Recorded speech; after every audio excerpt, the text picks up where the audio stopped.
नमस्कार दोस्तों, UPSC with AI की दुनिया में आप लोगों का स्वागत है। तो कैसे हैं आप लोग? आशा करता हूँ आप लोग ठीक होंगे।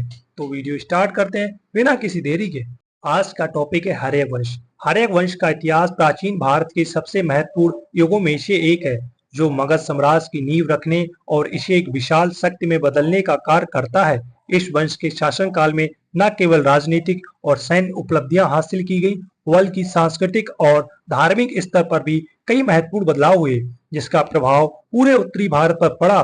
तो आइए इस ऐतिहासिक यात्रा में चलते हैं और हर एक वंश के प्रमुख शासकों और उसकी उपलब्धियों को विस्तार से जानते हैं। तो बात करते हैं प्रारंभिक पृष्ठभूमि। हर एक वंश मगध के प्रारंभिक काल का सबसे महत्वपूर्ण राजवंश था।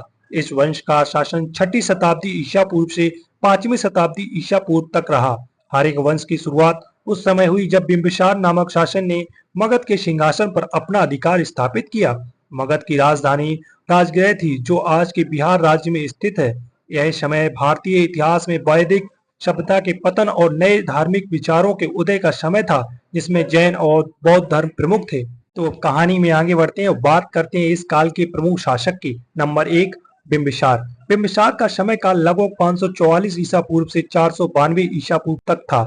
हर एक वंश के संस्थापक और पहले शासक बिंबिसार का शासनकाल मगध साम्राज्य के विस्तार और समृद्धि का प्रारंभिक दौर था। बिंबिसार ने एक कुशल शासक और रणनीतिकार के रूप में अपनी पहचान बनाई। उन्होंने मगध के आसपास के राज्यों और गणराज्यों पर विजय प्राप्त कर अपने साम्राज्य का विस्तार किया। बिंबिसार का सबसे बड़ा योगदान उसकी राजनीतिक विवाह नीति थी, जिसके माध्यम से उन्होंने अपनी स्थिति को मजबूत किया।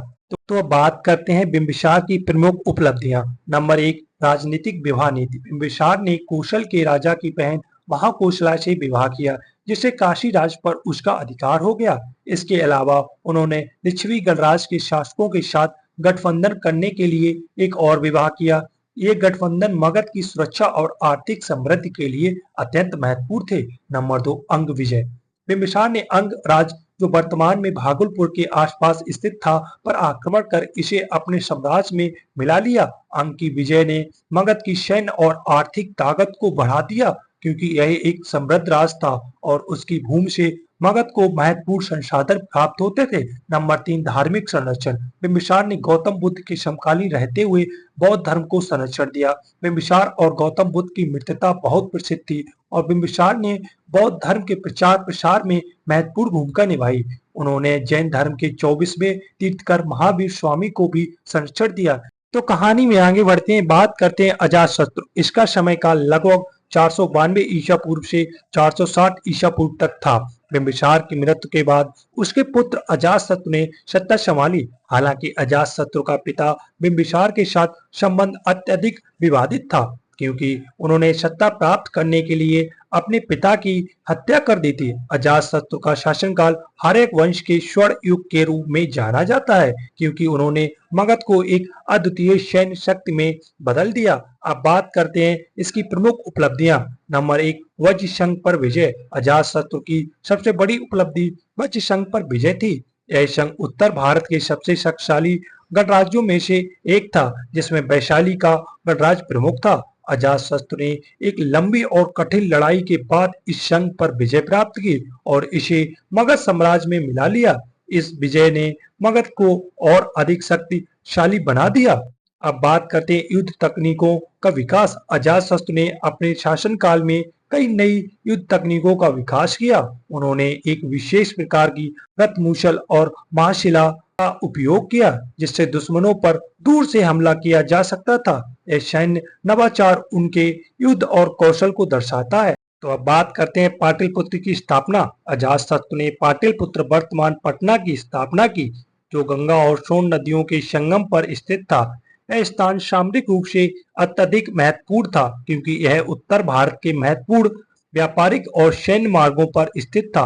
पाटलिपुत्र भविष्य में मगध साम्राज्य की राजधानी बनी और इसे मौर्य और गुप्त साम्राज्य के दौरान और भी अधिक महत्व मिला। अब बात करते हैं धार्मिक योगदान। अजातशत्रु ने बौद्ध धर्म को भी समर्थन दिया। उनके शासनकाल में गौतम बुद्ध का निर्माण हुआ और उनके बाद प्रथम बौद्ध संगीत का आयोजन भी राजगृह में किया गया। यह संगीत बौद्ध धर्म के अनुयायियों के लिए एक महत्वपूर्ण धार्मिक घटना थी, जहां बुद्ध के उपदेशों को संकलित किया गया। तो कहानी में आगे बढ़ते हैं, बात करते हैं उदयन। इसका शासनकाल लगभग 460 ईसा पूर्व से 440 ईसा पूर्व तक था। अजातशत्रु के बाद उसके पुत्र उदयन मगध के शासक बने। उदयन के शासनकाल में मगध साम्राज्य की राजधानी को राजगिरह से पाटलिपुत्र स्थानांतरित किया गया। यह निर्णय मगध के राजनीतिक और सैन्य शक्ति के केंद्र के रूप में पाटलिपुत्र के महत्व को दर्शाता है। बात करते हैं उदयन की प्रमुख उपलब्धियां। नंबर 1, पाटलिपुत्र की स्थापना और विकास। उदयन ने पाटलिपुत्र को मगध की राजधानी के रूप में स्थापित किया और इसका विकास किया। पाटलिपुत्र की स्थिति अत्यधिक सामरिक और व्यापारिक महत्व की थी, जिससे मगध की समृद्धि और शक्ति में वृद्धि हुई। अब बात करते हैं प्रशासनिक सुधार। उदयन ने मगध साम्राज्य के प्रशासनिक ढांचे को और भी सुदृढ़ किया। यह सुधार मगध की आंतरिक स्थिरता और शासन को मजबूत करने में मददगार साबित हुआ। अब कहानी में आगे बढ़ते हैं, बात करते हैं हर्यक वंश का महत्व। हर्यक वंश ने न केवल मगध साम्राज्य की नींव रखी, बल्कि इसे एक शक्तिशाली राज्य में बदलने का कार्य किया। बिंबिसार, अजातशत्रु और उदयन जैसे शासकों ने अपने कार्यों और विजयों के माध्यम से मगध को उत्तर भारत की सबसे बड़ी राजनीतिक शक्ति बनाया। इस वंश का पतन शिशुनाग वंश के उदय के साथ हुआ, लेकिन हर्यक वंश की उपलब्धियां मगध के भविष्य के विकास के लिए एक महत्वपूर्ण उपलब्धियां साबित हुई। तो कहानी में आगे बढ़ते हैं, बात करते हैं हर्यक वंश का पतन। उदयन के शासन के बाद हर्यक वंश के शासक कमजोर साबित हुए, जिसके कारण इस वंश का पतन शुरू हो गया। उदयन के बाद आने वाली शासक साम्राज्य को प्रभावी ढंग से संचालित नहीं कर पाए। अंततः हर्यक वंश का शासन 413 ईसा पूर्व में समाप्त हो गया। तो दोस्तों, यह थी हर्यक वंश की अद्भुत और रहस्यमयी कहानी। तो आशा करता हूँ कि आप लोगों को मेरा वीडियो अच्छा लगा होगा। तो मिलते हैं एक नए वीडियो और एक नई कहानी के साथ। आप लोग मेरा चैनल सब्सक्राइब और लाइक और कमेंट करना ना भूलें। Thanks for watching. जय हिंद।